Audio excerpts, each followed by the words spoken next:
অতীতের দুর্যোগ ভুলে দিয়ে সব পরে আগামী দিনে ভাবে না রে করতে হবে সবার নতুন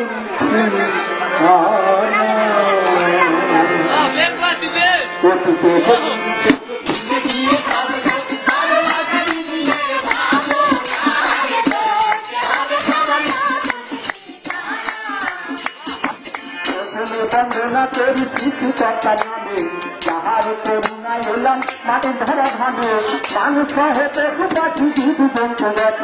প্রকৃতির নিকটে সবাই থাকে অনুগত গাছপালা পাহাড় নদী সাগরে প্রভৃতি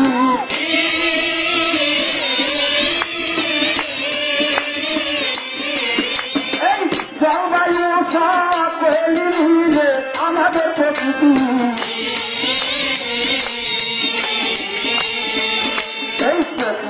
সংগঠিত সাদা বলে চলে প্রভাব ফেলে কোন নিয়ম লঙ্ঘন হলে অভিজ্ঞতা ছাড়া ভূমি ঘরে চলে ছাড় এটা প্রকৃতির প্রভাবের প্রকাশ এমনিতেই দুঃখে প্রবণ আমাদের এই দেশ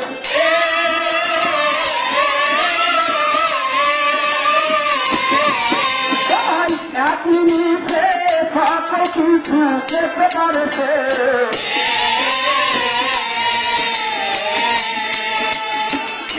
সকল দুটো থাকে না কারো হাতে প্রতিরোধ করা সম্ভব নয় কোনো মতে আমরা যদি সতর্কতায় অবলম্বন করি এই জানমালের ক্ষয়ক্ষতি কমিয়ে আনতে পারি আমরা একে অপরের হাতে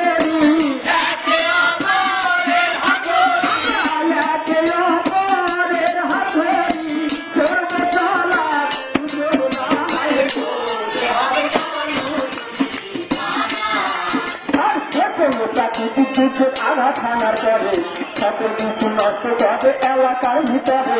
গাছপালা ঘরে বাড়ি ব্যবসা প্রতিষ্ঠান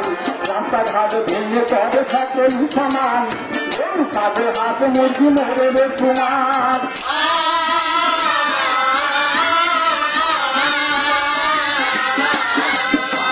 এগুলিকে অতি দ্রুত সরানোর দরকার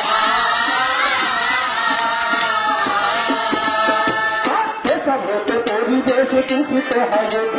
মহামারী ধারণ করে বিভিন্ন রোগ ব্যাধি খাবার পানি সকল উঠে নষ্ট হয়ে যায় জীবন ধারণ করার জন্য থাকে না উপায় একটা কথা গভীর ভাবে দেখুন চিন্তা করে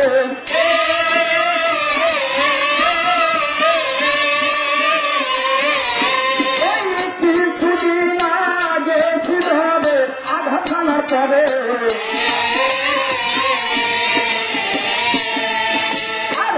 সম্মত পায়খানা ছিল না বাড়িতে সেগুলিকে আগে ধ্বংস করতে দুর্যোগেতে খেতে ধারে মশা করে হয়ে নিতে পায় এটা পরিবেশ দূষণের বড় অন্তরায় তাই যুদ্ধযুক্ত এসব বিষয় রাখিবেন স্মরণ সংরক্ষণ করতে সচলিত করেন ভাই রইলে কিন্তু কারো জীবন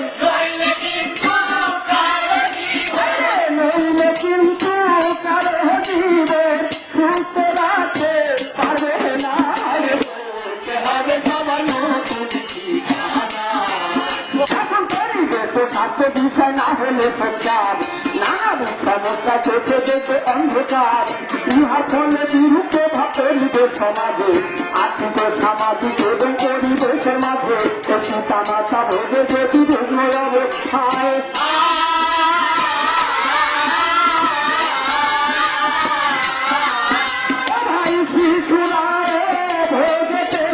পুষ্টিহীনতায়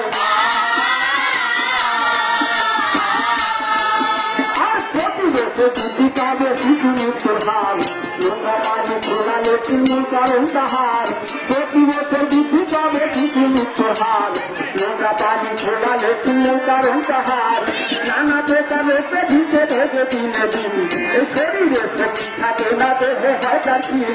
আশিতের মতন দেখা যায় সারাটা সংসারে দারিদ্রতা দিকে ছুটে চলে ধীরে ধীরে খোলা জায়গায় হয়তো হয় পরিবেশ দূষণ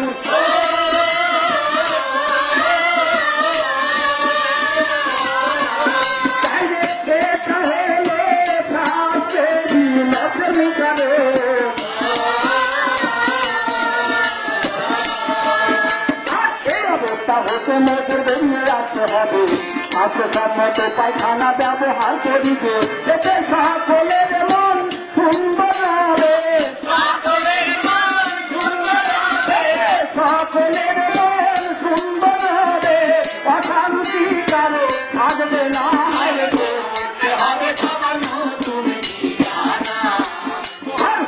পায়খানায় সুফল নিরাপদ পানি পানের গুরুত্বটা